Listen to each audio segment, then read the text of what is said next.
Taking the knee and having the sword upon you, you see it in movies growing up, right?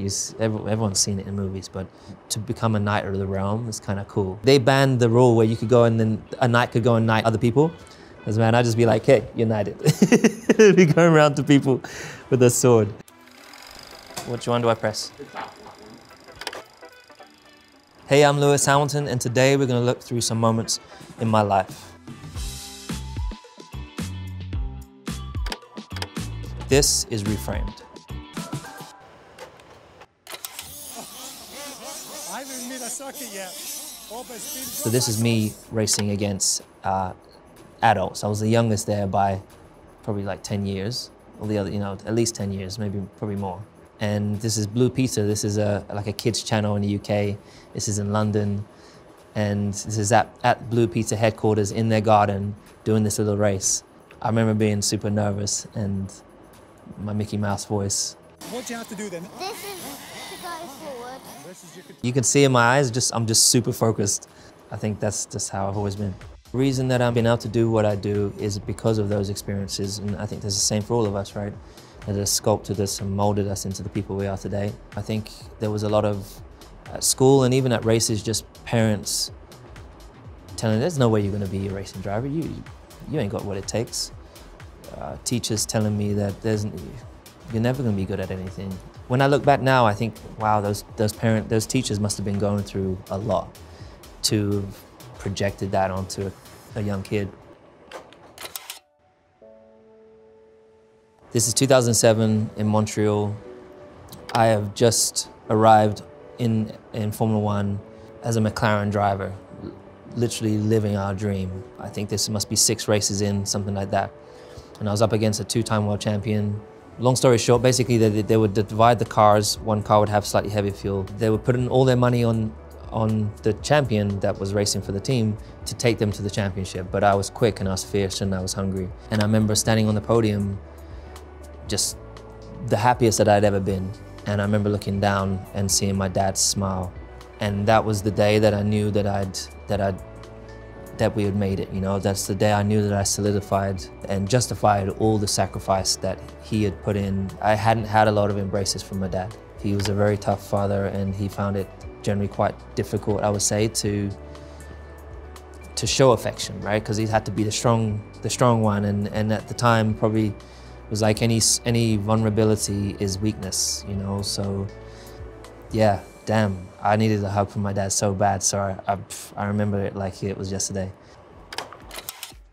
In England, it's a huge thing. It's the biggest honor you can really receive. I got a call from Downing Street. They wanted to know if I would accept it. When you have something as incredible as a sir in front of your name, things are different when you walk in the room. When I had signed in 1997 and I went to McLaren, Prince Charles came to open up the factory. And that day I remember having my go-kart and I was sitting there and Prince Charles knelt down next to me and spoke to me. And I was like, hey, I'm Lewis Hamilton.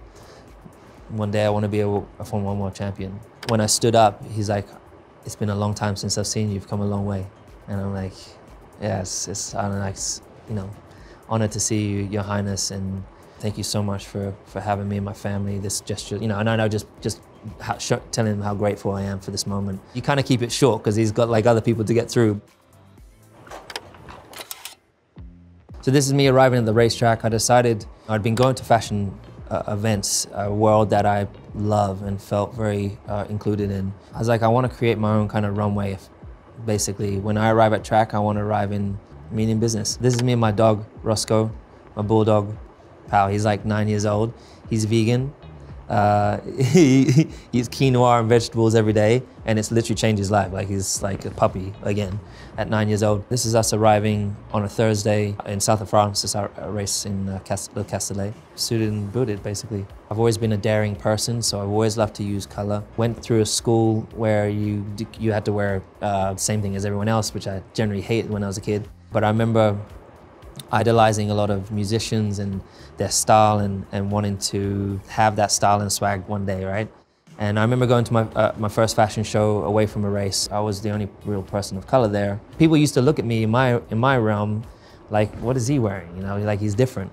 And people sometimes don't like what's different. But when you go to the fashion world, there's it's super eclectic, lots of people from different backgrounds and different styles, and everyone just rocking it.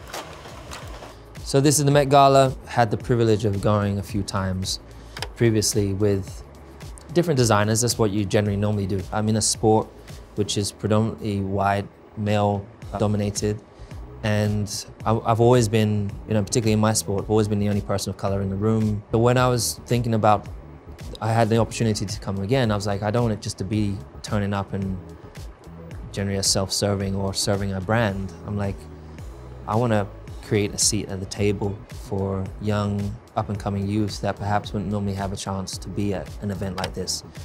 And all they need is that one opportunity to shine, to have the spotlight on them, to just uplift them a little bit, just to get that head start. I decided to get my own table and bring 4 up-and-coming young black designers. This was us showing up in a big way, something that hadn't really been done at the Met Gala. And it was a really proud moment for me to just walking in there, and I was just observing how their first experience. It was the best night that I'd ever had there, for example. Anna Wintour was very gracious to support us, host us, and we were in the center, right in center of the room. Like, we were the center of attention there. But I was just sitting watching the designers and them looking around in awe and the kind of eyes lighting up. And I think the best thing was then afterwards seeing them really progress and shine. This is me and my mum. I lived with my mum till I think I was about 8 or 9.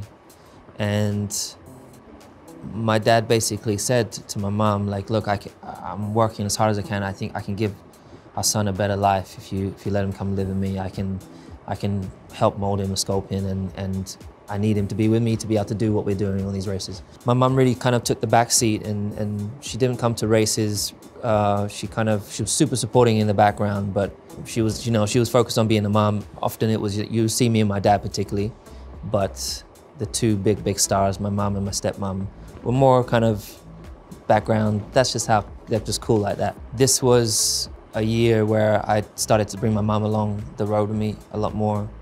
I wanted to kind of involve her. I wanted her to feel included more than ever. I think this one I won the championship, so that was the first time my mum had been with me after winning the F1 World Championship. I wanted to understand what that is like, so that she can maybe see from my perspective, but then also for the world to know this is my mum. I started racing when I was 8, so I was 10 here, and I just won the British Championship. And this was a real epic and proud moment for me and my father, particularly because we had struggled financially to be racing. My dad had 4 jobs, and they had remortgaged the house. My stepmom, Linda, and my dad, Anthony, had put all the money into the racing. This is the actual kart that I won the championship on. And there's a few stickers that I put those stickers on myself. If you look at this photo, for example, like the helmet, I remember, but we couldn't afford to pay a helmet painter to do the design. So me and my dad went down to the DIY store. He asked me to choose colors that I liked, and he chose yellow because when we started the race, there was 35, 40 kids would go off into the distance, and he didn't know if I came out safe or not. So the parents are always nervous. So he chose yellow so he could spot me out from the pack. And then I chose the blue, red, and green, and he painted it in the garage or in the shed. Those experiences in karting, it's the grassroots, is the most important foundation from a racing driver's point of view. That's where you learn to handle yourself. That's where you learn to get your elbows out. That's where you learn all your racecraft. During that time, firstly, we're the only black family there, and then secondly, we're fighting against, in the championship, against a kid who had a very, very wealthy family. He was from a very, very wealthy background. But this kid they had like 2 mechanics, best karts, best engines, and then it was just me and my dad out the back of our trailer doing our own, mechanicking. I was mechanicking my wheels. He had to win the last race, and I think I had just to finish 5th or something like that. And his wheel fell off. I remember that day, me and my dad, we drove off singing "We're the Champions," and that was the first time we had really bonded. And like, we had never sung together, so it was pretty special.